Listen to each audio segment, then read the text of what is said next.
गोपाल सिंह एक रिटायर्ड अध्यापक है। सुबह 10 बजे तक वे एकदम स्वस्थ प्रतीत हो रहे थे। शाम के 7 बजते बजते तेज बुखार के साथ साथ वे सारे लक्षण दिखाई देने लगे जो एक कोरोना पॉजिटिव मरीज के अंदर दिखाई देते हैं। परिवार के सदस्यों के चेहरों पर खौफ साफ दिखाई पड़ रहा था। उनकी चारपाई घर के एक पुराने बड़े से बाहरी कमरे में डाल दी गई, जिसमें इनके पालतू कुत्ते मार्शल का बसेरा है। गोपाल जी कुछ साल पहले एक छोटा सा घायल पिल्ला सड़क से उठाकर लाए थे और अपने बच्चे की तरह उसे पाला और उसका नाम रख दिया मार्शल। इस कमरे में अब गोपाल जी, उनकी चारपाई और उनका प्यारा मार्शल है। दोनों बेटों बहुओं ने दूरी बना ली और बच्चों को भी पास ना जाने के निर्देश दे दिए गए। सरकार द्वारा जारी किए गए नंबर पर फोन करके सूचना दे दी गई। खबर मोहल्ले भर में फैल चुकी थी, लेकिन मिलने कोई नहीं आया। साड़ी के पल्ले से मुंह लपेटे हुए, हाथ में छड़ी लिए पड़ोस की कोई एक बूढ़ी अम्मा आई और गोपाल जी की पत्नी से बोली, अरे कोई इसके पास दूर से खाना ही सरका दो, वे अस्पताल वाले तो इसे भूखा ही ले जाएंगे उठा के। अब प्रश्न ये था कि उनको खाना देने के लिए कौन जाए। बहुओं ने खाना अपनी सास को पकड़ा दिया। अब गोपाल जी की पत्नी के हाथ थाली पकड़ते ही कांपने लगे, पैर मानो खूंटे से बांध दिए गए हो। इतना देखकर वह पड़ोसन बोली, अरे तेरा तो पति है, तू भी किन ख्यालों में पड़ी है? मुंह बांध के चली जा और दूर से थाली सरका दे, वो अपने आप उठाकर खा लेगा।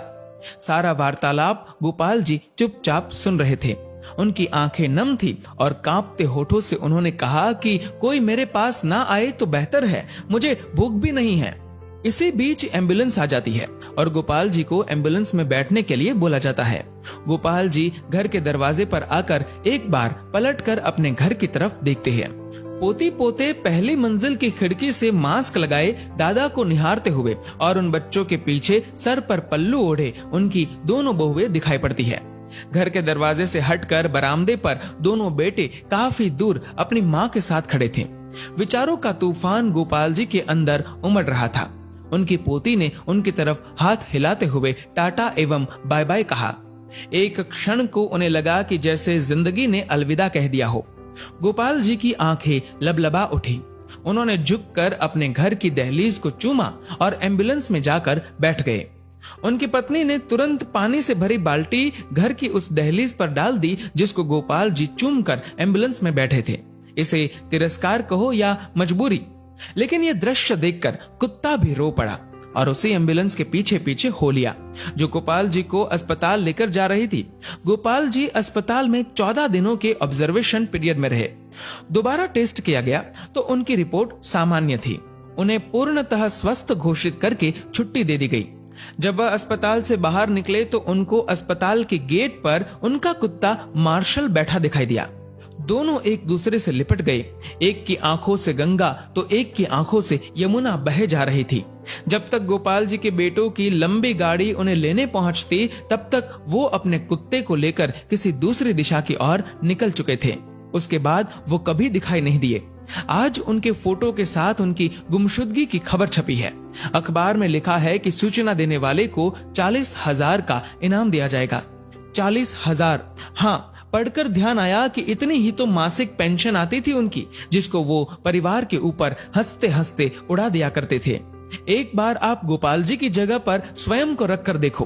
कल्पना करो कि इस कहानी में गोपाल जी का किरदार आप हो।